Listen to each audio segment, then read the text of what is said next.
رمضان المبارک کی ایک پرسرار رات تھی۔ مکہ کے پہاڑوں پر چاند کی چاندنی ایک عجیب سی پرسرار روشنی بکھیر رہی تھی۔ ہوا میں ایک خاموشی تھی، لیکن یہ خاموشی کسی بڑے طوفان کا پیش خیمہ محسوس ہو رہی تھی۔ قریش کے سردار اپنے محلات میں بے چینی سے ادھر ادھر ٹہل رہے تھے۔ کیا واقعی محمد صلی اللہ علیہ وآلہ وسلم اور ان کے ساتھی مکہ پر حملہ کرنے والے تھے، یا یہ محض ایک خوف زدہ قوم کا وہم تھا؟ ابو سفیان اپنے محل کی کھڑکی سے باہر تاریکی میں گھور رہا تھا۔ اس کی بیوی ہندہ، جو اپنی سفاکی اور انتقامی جذبات کے لیے مشہور تھی، اس کے پیچھے سے آئی۔ تمہیں کیا ہوا ہے؟ پوری رات کے جاگے ہوئے ہو؟ ہندہ نے تلخ انداز میں پوچھا۔ ابو سفیان نے گہری سانس لی۔ ہندہ، مجھے لگتا ہے کہ محمد صلی اللہ علیہ وآلہ وسلم کچھ بڑا کرنے والے ہیں۔ ہمارے جاسوسوں نے مدینہ سے عجیب خبریں بھیجی ہیں۔ وہ لوگ خاموشی سے کسی بڑی حرکت کی تیاری کر رہے ہیں۔ ہندہ نے قہقہا لگایا۔ تم ہمیشہ سے ہی ڈرتے رہے ہو۔ ہم نے انہیں مکہ سے ذلیل و رسوا کر کے نکالا تھا، وہ کبھی واپس نہیں آ سکتے۔ لیکن ابو سفیان کا دل نہیں مان رہا تھا۔ اس نے اپنے وفادار غلام حکیم کو بلایا۔ تم فوراً مدینہ جاؤ، خفیہ طریقے سے معلوم کرو کہ محمد صلی اللہ علیہ وآلہ وسلم اور ان کے ساتھی کیا کر رہے ہیں۔ اگر وہ واقعی مکہ کی طرف آ رہے ہیں تو مجھے فوراً اطلاع دو۔ حکیم نے سر جھکا کر اقرار کیا اور راتوں رات مدینہ کی طرف روانہ ہو گیا۔ ادھر مدینہ میں رسول اللہ صلی اللہ علیہ وآلہ وسلم نے اپنے خاص اصحاب کو ایک خفیہ اجلاس کے لیے بلایا۔ حضرت ابوبکر صدیق رضی اللہ تعالی عنہ، حضرت عمر رضی اللہ تعالی عنہ، حضرت عثمان رضی اللہ تعالی عنہ، حضرت علی رضی اللہ تعالی عنہ اور دیگر بڑے صحابہ خاموشی سے جمع تھے۔ چراغوں کی روشنی میں سب کے چہرے پر ایک عجیب سی پرسرار چمک تھی۔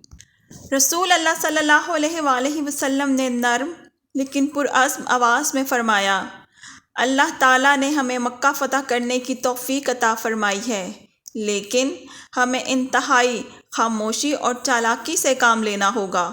قریش کو ہماری آمد کا پتہ نہیں چلنا چاہیے۔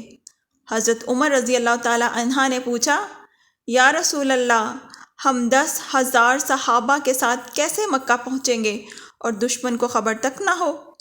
رسول اللہ صلی اللہ علیہ وآلہ وسلم نے مسکراتے ہوئے فرمایا، ہم مختلف راستوں سے آئیں گے۔ کچھ صحابہ پہاڑوں کے راستے سے، کچھ صحرا کے راستے سے۔ ہم رات کو سفر کریں گے اور دن میں چھپ کر آرام کریں گے۔ اللہ ہمارا حامی ہے۔ حضرت ابوبکر رضی اللہ تعالی عنہ نے کہا، لیکن قریش کے جاسوس ہر طرف پھیلے ہوئے ہیں۔ اگر انہیں ہماری نقل و حرکت کا پتہ چل گیا تو وہ مکہ میں دفاعی تیاریاں کر لیں گے۔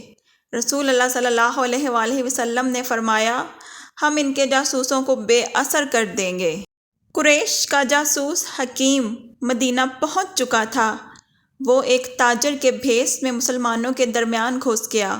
اس نے دیکھا کہ مسلمان بڑی تعداد میں ہتھیار تیار کر رہے ہیں اور خیمے لگائے جا رہے ہیں۔ وہ سمجھ گیا کہ یہ کوئی عام تیاری نہیں ہے۔ ایک رات جب وہ خفیہ طور پر مسلمانوں کے کیمپ کے قریب چھپا ہوا تھا، اس نے دیکھا کہ حضرت علی رضی اللہ تعالی عنہ اور کچھ صحابہ گہری سرگوشیاں کر رہے ہیں۔ وہ قریب ہی ایک درخت کے پیچھے چھپ کر ان کی باتیں سننے لگا۔ کل رات ہم روانہ ہو جائیں گے۔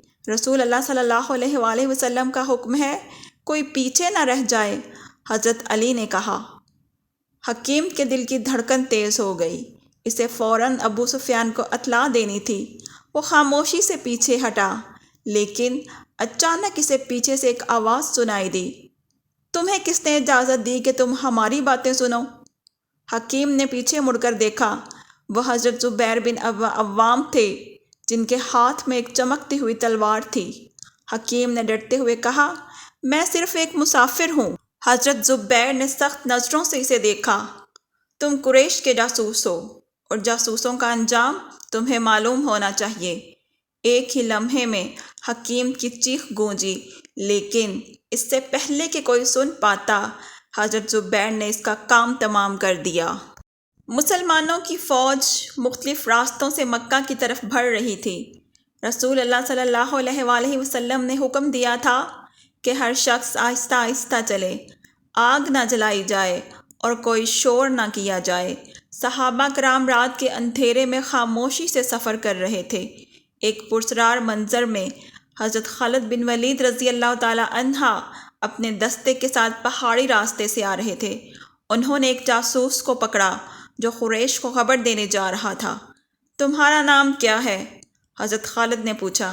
میں عامر بن حزیمہ ہوں، جاسوس نے کانپتے ہوئے کہا۔ حضرت خالد نے مسکراتے ہوئے کہا، تمہیں معلوم ہے کہ جاسوسی کا کیا انجام ہوتا ہے؟ عامر نے گڑ گڑا کر معافی مانگی۔ حضرت خالد نے اسے قید کر لیا اور سفر جاری رکھا۔ ادھر مکہ میں ابو سفیان کو حکیم کی لاش مل چکی تھی۔ اس کی آنکھیں کھلی ہوئی تھی، جیسے موت سے پہلے اس نے کچھ دیکھ لیا ہو۔ ابو سفیان کا چہرہ پیلا پڑ گیا۔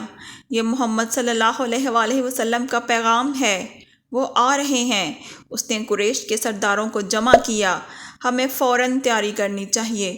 محمد صلی اللہ علیہ وآلہ وسلم مکہ پر حملہ کرنے والے ہیں۔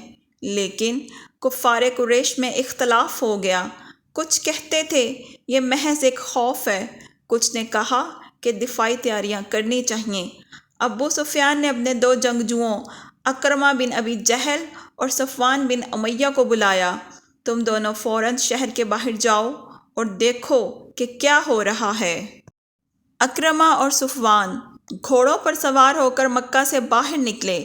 وہ ایک پہاڑی پر چڑھے تو انہیں دور تک پھیلی ہوئی آگ کی چمکتی ہوئی لپیٹیں نظر آئیں۔ یہ کیا ہے؟ صفوان نے حیران ہو کر پوچھا۔ اکرمہ کی سانس اکھڑ گئی۔ یہ تو فوج ہے، محمد صلی اللہ علیہ وآلہ وسلم کی فوج۔ وہ دونوں گھبرا کر واپس مکہ کی طرف بھاگے۔ راستے میں انہیں حضرت عباس ملے جو رسول اللہ صلی اللہ علیہ وآلہ وسلم کے چچا تھے۔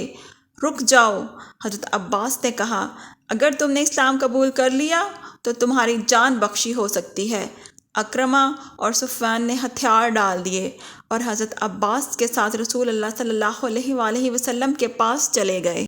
10 رمضان المبارک کی صبح جب مکہ والے گہری نیند میں تھے، مسلمانوں نے چاروں طرف سے شہر میں داخل ہونا شروع کر دیا۔ رسول اللہ صلی اللہ علیہ وآلہ وسلم نے عام معافی کا اعلان کیا۔ ابو سفیان نے جب دیکھا کہ ہر طرف مسلمانوں کے جھنڈے لہرا رہے ہیں تو وہ سمجھ گیا کہ اب کوئی راستہ نہیں بچا۔ وہ رسول اللہ صلی اللہ علیہ وآلہ وسلم کے سامنے حاضر ہوا اور اسلام قبول کر لیا۔